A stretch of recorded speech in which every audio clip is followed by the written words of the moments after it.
Hey everyone, and welcome to another deep dive. It's great to be here. Today we're looking at some really interesting innovations in education. Oh, yeah. I know you guys love to get right to the good stuff, so we're going to jump right in. We're going to be looking at some documents from a European Union project called HINTS. Yes. And these documents are all about learner-centered approaches and also about using technology in really cool new ways in education. Now, to help us understand all of this, we have with us an expert in educational trends. Happy to be here. They're amazing at connecting the dots between theory and practice. So are you ready to shake things up a little bit? Definitely. Right.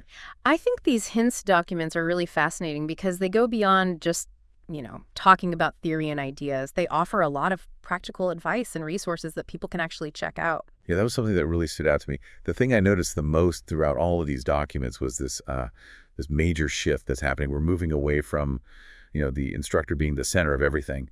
And instead, we're putting the learner front and center. Yeah. One quote that I thought was really mind-blowing. Research shows that when students are central to the learning process, their motivation and academic outcomes improve significantly. Wow. I mean, doesn't that make you kind of wonder, why haven't we always done things this way? Yeah, it does. I think this shift is important because it really acknowledges that learners aren't just, blank slates. Yeah. Everybody comes with their own unique background, their own needs, their own ways of learning. And the old kind of one-size-fits-all model just isn't effective anymore. The world is changing so rapidly, and we need education to keep up with that pace. Yeah, exactly. We need students to become really active and engaged and to be able to thrive in a world that's constantly changing. So how do we actually do that? How do we make that shift?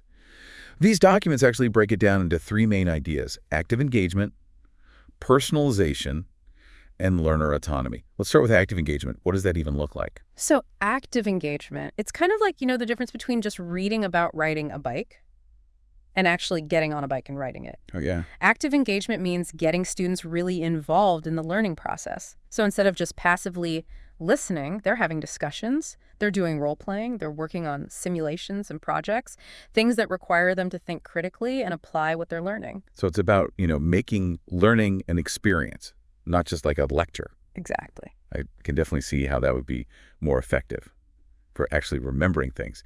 But I'm curious, what about people who, learn best by reading or by listening? Is there a place for them in this kind of active learning world? Absolutely. That's where the idea of personalization comes in. It's all about tailoring instruction to fit the needs of each student. Some students might need more visual aids, others might need more time to grasp a concept, some might thrive on independent projects. So it's really about giving each student what they need to succeed. Yeah, that makes so much sense. And this leads right into that third idea of learner autonomy. So this is about, giving students more control over their own learning, helping them set their own goals, track their progress, and basically become more self-directed learners. But isn't there a risk there? If they have too much freedom, couldn't they fall behind or lose focus? Yeah. How do we balance autonomy with guidance? Yeah, that's a great question. And the key is finding that balance. It's not about, just throwing students into the deep end without any support. It's about giving them the tools and the guidance they need to kind of navigate their own learning journey, but, still providing some structure and support. And, this is actually something that might be interesting to you, especially because you like to be efficient. These principles might sound like they would take more time, but in the long run, they can actually save time because students are more engaged and they remember the information better. That makes sense. So another big concept that I saw throughout these HINTS documents is differentiated instruction. And this seems like it builds on those learner-centered ideas. Right. Exactly. Differentiated instruction basically recognizes that not all students learn at the same pace or in the same way. The HINTS documents have some pretty surprising stats about how diverse learners really are. It shows that traditional ways of teaching just aren't effective anymore for really reaching all learners. Yeah, they actually give some specific strategies for how to do this in the classroom. Things like flexible grouping. So that's where you put students together based on their needs or the task at hand, which honestly, that sounds really challenging to manage. How does a teacher even juggle all of those different groups? It definitely takes a lot of planning and effort, but the payoff can be huge. Just imagine a classroom where everyone is engaged and challenged at their own level. It's about creating a learning environment that works for everyone, not just, the average student. Yeah, and I think that's really important. They also talk about using a variety of materials, not just relying on textbooks, Yeah. but also using videos and podcasts like this one, simulations, hands-on experiments. So instead of just teaching in one way, you're giving students different avenues to access and understand the material. Yeah, it's like creating a buffet of learning options. Exactly. And we can't forget about pacing. Some students need more time to grasp a concept while others might race ahead, so allowing for some self-paced learning where appropriate can make a huge difference. Right. And also giving students choice. Yeah. Choice in how they demonstrate what they know. So, some might be really good at giving presentations. Others might ace a written report. And still others might, blow you away with a creative project. Exactly. And, to bring this back to you, think about if you were preparing for a presentation or learning a new skill, Right. differentiated instruction basically lets you tailor that learning experience to your own needs and preferences, which can make it more efficient and ultimately more successful. And all of this ties back to those core ideas of learner-centered education that we were talking about.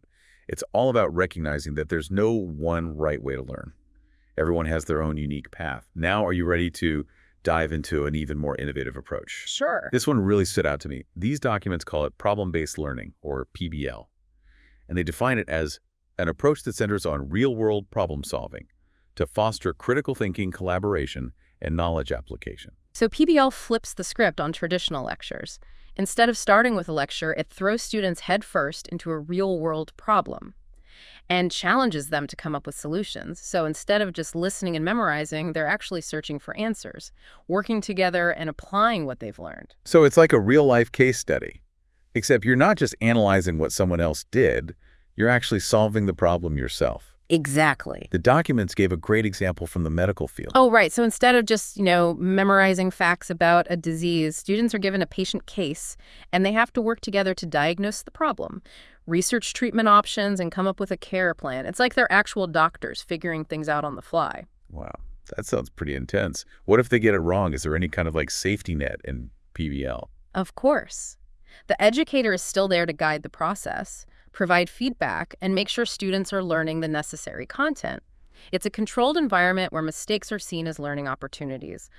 But the stakes feel real, which boosts engagement and makes the learning stick. I can see how that would be so much more effective than just reading a textbook. I mean, think about it if you were trying to learn a new software program. Wouldn't you learn it faster if you had to actually use it to solve a real problem? Absolutely. PBL takes learning beyond memorization and turns it into an active, engaging, and ultimately impactful experience. It's about giving students the skills they'll actually need in the real world. Yeah, and speaking of valuable skills, these hints documents also highlight the rise of micro-credentials. Oh, yeah. These are kind of like skill badges you earn to show that you're competent in a specific area. It's a cool concept. You're proving that you can actually do something, not just that you sat through a class. Right. And those badges, as you call them, are becoming increasingly important in today's job market. Employers are less interested in just degrees these days. They want to see proof of skills. Yeah. And micro-credentials offer that verifiable evidence, which makes them a win-win for both job seekers and employers. I think you'll really appreciate some of the features of micro-credentials that they highlight in these documents, especially given your focus on efficiency. So first of all, they're modular. They're broken down into these bite-sized chunks, so you can easily fit learning into a busy schedule. They're also flexible, so you can learn at your own pace. And of course, they provide recognition. You get a tangible credential that can boost your career. I think these can be a game changer for lifelong learning. Absolutely. They break down a lot of the barriers of traditional education and offer a way for people to continuously upskill and demonstrate their expertise in a way that aligns with the ever-changing demands of the workplace. Okay, so now I want to switch gears a little bit to a topic that's really important to me. Creating inclusive learning environments that work for everyone, including people with disabilities. How do we make sure that everyone has equal access to all these innovative approaches? That's where Universal Design for Learning comes in, or UDL for short. It's a framework for designing learning experiences that are accessible and beneficial to all learners, regardless of their abilities or disabilities. Okay, so these documents break UDL down into three main principles: multiple means of representation, multiple means of engagement, and multiple means of expression. But those sound a little abstract. Can you give me an example of what that actually looks like in practice? Sure, so think about closed captions on a video. That's UDL in action. They provide multiple means of representation. They obviously benefit those who are deaf or hard of hearing, but they can also help anyone who might be in a noisy environment or who just prefers to learn by reading. That's a great point. I never thought about it that way. So it's about making learning more flexible and adaptable to different needs and preferences. Yeah. What about the engagement principle? So engagement is all about tapping into learners' interests and providing different ways for them to stay motivated and involved. So think about offering choices in how students approach a project, incorporating games and interactive activities, or connecting learning to real-world issues that they care about. And what about expression? Is that about giving students different ways to show what they know, like we were talking about earlier? Exactly. It's about recognizing that not everyone expresses their understanding in the same way. Some might excel at writing essays, while others might be better at creating videos or giving presentations. UDL encourages us to provide options for students to demonstrate their learning in a way that plays to their strengths. I love that UDL benefits everyone, not just those with disabilities. Oh. It's about creating a richer learning experience for all learners and making the classroom a more vibrant and inclusive space. Exactly. And the great thing about the hints documents is that they don't just talk about the theory. They offer a ton of practical resources as well. They actually provide a huge list of digital tools, organized by those three themes we've been discussing: learner-centered didactics, innovative pedagogy, and critical thinking and collaborative learning. Okay, so before we get lost in a sea of tools, let's highlight a few that really showcase these approaches. I know we talked about some in the last segment, but there are so many more. Right, so let's start with learner-centered didactics. One that stands out is Google Classroom. It's a platform that allows educators to manage assignments, encourage collaboration, and tailor instruction all in one place. It's really user-friendly, and it works seamlessly with other Google tools, which is probably why it's so popular with teachers. And for those who want to inject some fun into their lessons, there's Kahoots. It's a game-based learning platform where you can create quizzes, polls, and interactive presentations that students can participate in using their phones or tablets. It's a really great way to make learning more engaging and even a little competitive. And for those who want to dive deeper into a subject, there's LinkedIn Learning. It has thousands of courses on all sorts of topics: business tech, creative skills, personal development. It's a goldmine for both learners and educators who want to stay ahead of the curve. It's like a giant online library of learning. Okay, let's move on to tools that support innovative pedagogy. One that really caught my eye is H5P. Oh, H5P is fantastic. It's a free tool that lets you create interactive content like quizzes, timelines, interactive videos, branching scenarios. It's all about making learning more hands-on and giving students a chance to practice and apply what they know. I can see how that aligns perfectly with PBL. It gives students the tools to tackle real-world problems Yeah. in a safe and engaging environment. What about resources for those who might not have access to expensive textbooks? Well, there's OpenStax. It's a nonprofit that offers free, peer-reviewed textbooks on a huge range of subjects. It's really a game changer for students who are struggling with textbook costs and for educators looking for high-quality, adaptable materials. It's amazing how technology can really level the playing field and make education more accessible to everyone. Now, what about tools for promoting critical thinking and collaborative learning? We already mentioned Padlet and Miro, but there's another one I wanted to highlight: Flip, Yes. formerly known as Flipgrid. It's a video discussion platform. Educators can post prompts or questions, and then students respond with short videos. It encourages students to share their thoughts, listen to different perspectives, and engage in meaningful conversations. I love that it gives students a voice and allows them to express themselves creatively. It's so much more engaging than a traditional written assignment. Absolutely. What about a tool for creating interactive presentations? Yeah, you're thinking of Mentimeter. Yes. It lets you create presentations with live polls, quizzes, word clouds, and Q&A sessions. It's a fantastic way to get real-time feedback from your audience, assess their understanding, and just make presentations more interactive and fun. I can see how that would be a game changer in the classroom, especially for students who might be shy about speaking up. It gives everyone a chance to participate and share their thoughts. Exactly. And these are just a few examples from the hints documents. There's a whole universe of resources out there. I encourage everyone listening to explore and experiment with these tools. You might discover something that revolutionizes the way you learn or teach. It's like a giant toolbox filled with possibilities. But before we get too carried away with all the shiny new tools, I think it's important to take a step back and think about the bigger picture. These hints documents really emphasize that it's not just about adopting new technologies, it's about fundamentally changing our mindset about education. You're absolutely right. It's a paradigm shift. It's about moving away from that old model where knowledge is passively transmitted from the teacher to the student. We need to embrace a more active, learner-centered approach, where students take charge of their own learning. Right. It's about recognizing that knowledge isn't just something you receive, it's something you actively construct through experience, questioning, and collaboration. Exactly. We need to shift from a culture of teaching to a culture of learning. And technology plays a key role in making that happen. It gives us the tools to create more personalized, engaging, and accessible learning experiences. But as you said earlier, technology is just a tool. It's not about replacing teachers with robots or turning classrooms into virtual reality simulations. It's about finding the right balance between the digital and the human, between structure and flexibility. Absolutely. The goal is to use technology thoughtfully and intentionally to enhance human connection, boost creativity, and empower learners to reach their full potential. It's not about replacing good teaching, it's about amplifying it. Another key takeaway for me was this focus on critical thinking and collaborative learning skills.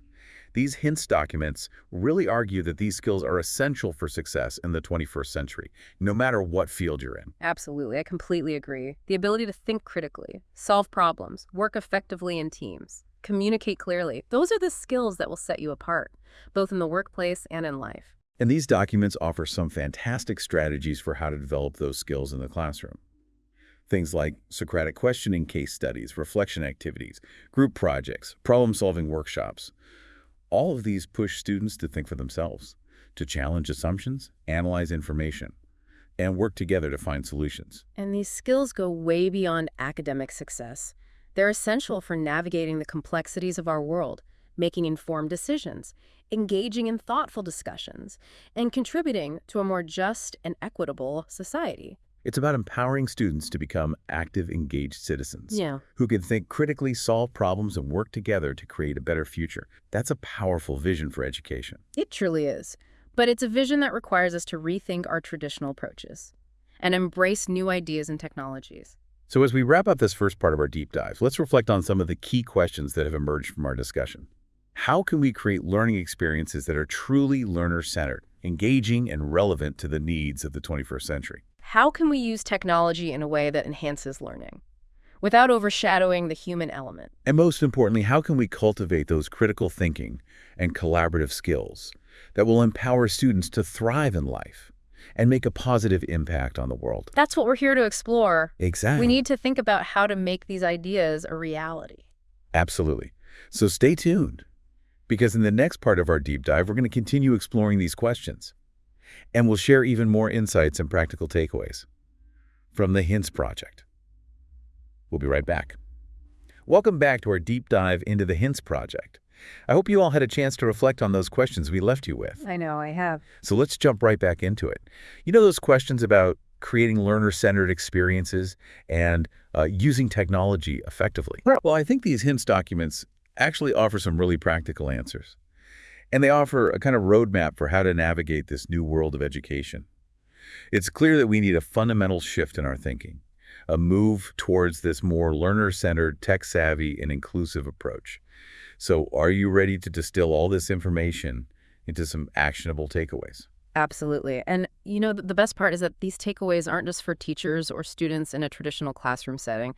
These principles can apply to anyone who's learning something new, whether it's for personal growth, professional development, or just for the pure joy of expanding their knowledge. Exactly. Okay, so takeaway number one, embrace the learner-centered revolution.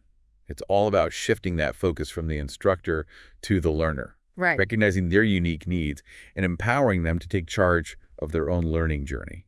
What does that look like in practice? So instead of just passively absorbing information, you're actively seeking it out, asking questions, experimenting, applying what you learn to real-world situations, basically becoming an active participant in your own learning, not just a recipient of knowledge. Okay. Takeaway number two, don't be afraid to experiment with new tools and technologies. We've talked about a ton of them, but there are countless more out there. Think of technology as your partner in learning, not just a distraction. But as you said earlier, technology should never overshadow the human element. Right. It's all about balance. Use technology thoughtfully and intentionally. Don't be afraid to blend the digital with the real world, to foster those human connections and collaborations. It's not about replacing face-to-face interaction. It's about enhancing it. That's a great point. Okay, takeaway number three, make it personal. This ties back to that learner-centered approach. What works for one person might not work for another. So explore different learning styles, experiment with different tools and techniques. Find what resonates with you. Absolutely. And don't be afraid to break free from those traditional learning paths. Like micro-credentials offer a fantastic way to acquire specific skills and knowledge in a way that fits your individual needs and goals. It's all about becoming the architect of your own learning journey. Okay, takeaway number 4. Never stop learning. This might sound obvious, but it's so important in today's rapidly changing world. The only way to stay ahead of the curve is to be a lifelong learner. Right. Embrace that curiosity, explore new ideas, and never stop seeking knowledge. It's the key to personal growth, professional success, and honestly, a more fulfilling life. I love that. Okay, so before we wrap up, I want to leave you with a final thought-provoking question. This is inspired by the HINTS Project. How can you be an agent of change in the world of education? It doesn't matter if you're a teacher, a student, a parent, or just someone who's passionate about learning. We can all play a role in shaping the future of education. Absolutely. Share your insights, advocate for innovation support initiatives that are pushing the boundaries of what's possible in education. Every voice matters. That's a fantastic note to end on. So go out there, embrace the learner-centered revolution experiment with new tools and technologies. Personalize your learning journey. Never stop seeking knowledge. And be an agent of change in the world of education. Until next time, keep diving deep. Welcome back to the final part of our deep dive into the HINTS Project. It's been a fascinating journey. It really has. We've covered so much ground, from learner-centered approaches to innovative technologies. And so many inspiring ideas. Yeah, I'm feeling really energized, like ready to take all of this and put it into practice. Me too. But before we get ahead of ourselves, let's make sure we've distilled all of these amazing insights into some key takeaways. Great idea. What are the things that our listeners should really walk away with? Well, I think one of the biggest takeaways is the importance of embracing the learner-centered approach. Absolutely. It's about shifting the focus from the instructor to the learner, recognizing that each learner is unique, and empowering them to take ownership of their own learning journey. So it's not just about what's being taught. It's about how it's being learned. Exactly. It's about creating learning experiences that are engaging, relevant, and meaningful to each individual learner. And that brings us to our second takeaway. Don't be afraid to experiment with new tools and technologies. Yes. We've talked about so many different tools in this deep dive, from Google Classroom to Kahoot to H5P. There are countless others out there. But remember, technology is just a tool. It's not a magic solution. Right. It's up to us to use it thoughtfully and intentionally to create those enriching and effective learning experiences. And to always keep the human element at the heart of it all. Exactly. Technology should enhance human connection and collaboration, not replace it. It's about finding that balance. Right. And that leads us to takeaway number 3. Personalize your learning. Recognize that what works for one person might not work for another. So explore different learning styles, experiment with different tools and techniques, and find what resonates with you. Exactly. Don't be afraid to break free from those traditional learning paths. Embrace the flexibility and the customization that's available to us now. Yeah, it's all about becoming the architect of your own learning journey. I love that. And finally, takeaway number 4. Never stop learning. Of course. This might seem like a no-brainer, but it's more important now than ever before. The world is changing so rapidly that the only way to stay ahead of the curve is to be a lifelong learner. Absolutely. Embrace that curiosity, explore new ideas, and never lose that thirst for knowledge. It's the key to personal growth, professional success, and a more fulfilling life. I think those are some really powerful takeaways. So as we wrap up this deep dive, I want to leave you with a final thought. How can you be an agent of change in the world of education? Doesn't matter if you're a teacher, a student, a parent, or just someone who's passionate about learning. We all have a role to play in shaping the future of education. Exactly. Share your insights, advocate for innovation, and support initiatives that are pushing the boundaries of what's possible in education. Every voice matters. So go out there, embrace the learner-centered revolution, experiment with new tools and technologies, personalize your learning journey, never stop seeking knowledge, and be an agent of change in the world of education. Keep diving deep. Thank you for joining us on this deep dive. We'll see you next time.